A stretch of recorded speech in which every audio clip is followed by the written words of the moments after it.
She has been to one of the darkest places a woman can go. Jupiter resident Julie Weil was kidnapped, raped, and tortured.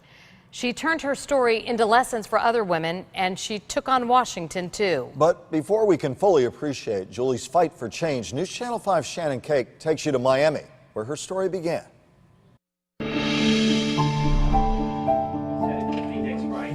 You're in a Miami courtroom. It's January 2003. Everybody has their report. Michael Siebert, dubbed the daycare rapist, has finally been arrested. He's now facing a judge. But I did not commit these crimes. His trail of DNA, though, tells a much different story. It was very brutal. Julie Weil was one of his victims. He beat me and he tortured me. She and her two kids were abducted, driven deep into the Everglades, and abused for hours. Julie's children, 3 and 8 months, were forced to watch. He raped me again, in total that day 4 times. 4 times to think that you're gonna die, or to be so horrified by what's going into your children's minds that you want to die.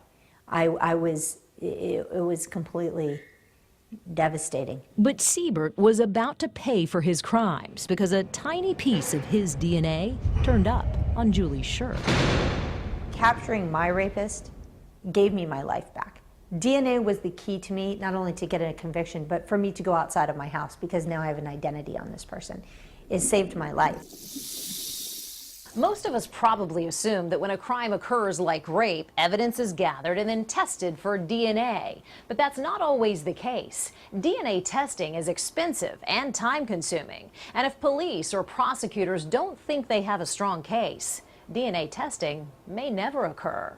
The Contact 5 investigators have learned this can be especially true in rape cases. And according to the federal government, as many as 400,000 rape kits or evidence from a rape crime have never been processed. So you're saying there's DNA sitting on shelves across this country? Yes.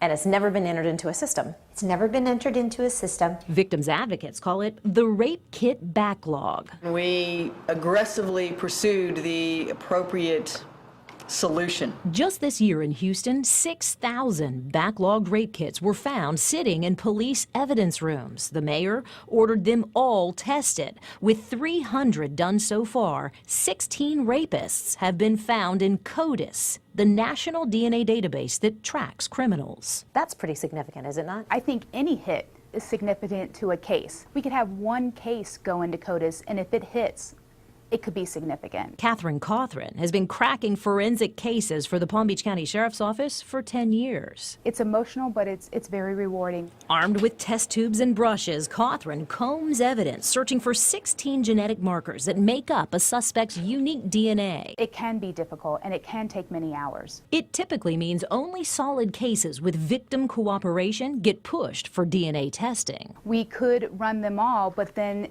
the DNA profiles may never go anywhere. It has to aid in the investigation. At the Palm Beach County Sheriff's Office, the Contact 5 investigators found there are 60 rape kits that are not in line for testing. St. Lucie County found 92. Martin counted 51. And Okeechobee County has 5 sitting on shelves in storage. To our south in Miami-Dade, where Michael Siebert brutalized Julie Weil, every single rape kit here, no matter the strength of the case, gets pushed through to DNA testing. All they were missing was the identity in the system. Because Miami-Dade tested the rape kits from every one of Michael Siebert's victims, his DNA trail lit up when he was picked up for another crime. Michael Siebert will stay in jail now forever, sentenced to 7 life terms. The DNA matched the DNA from another crime. Julie has taken her story to Capitol Hill. Her testimony pushed a bill that became law and now pushes money to agencies with untested rape kits. It seems like a lot of work, and it seems like a lot of money. But when you consider what you're doing to prevent future harm and to get justice for a family, it's invaluable. States like Texas and Illinois require police departments to keep track of the number of untested rape kits in evidence rooms. Florida has no such law right now. And by the way, our local agencies don't consider untested kits backlogged.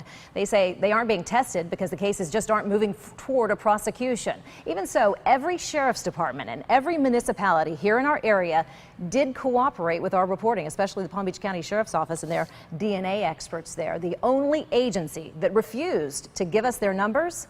The West Palm Beach Police Department. All other agency rape kit numbers, they're listed on our website right now, WPTV.com. And Shannon, you said Julie's bill provides funding, so these agencies can then apply for that funding, That's right, because DNA testing, as we mentioned, it's expensive. So say a mayor is particularly inclined in a city, they want to test to see how many untested kits they have. They could apply for this funding, get them tested, see if they have any hits on CODIS. Amazing. All starts at the local level. And over 2 nights, a remarkable lady helping push this change. Remarkable courage. Sure Shannon, has. thanks for bringing us the story. Thanks for having me. Thank you.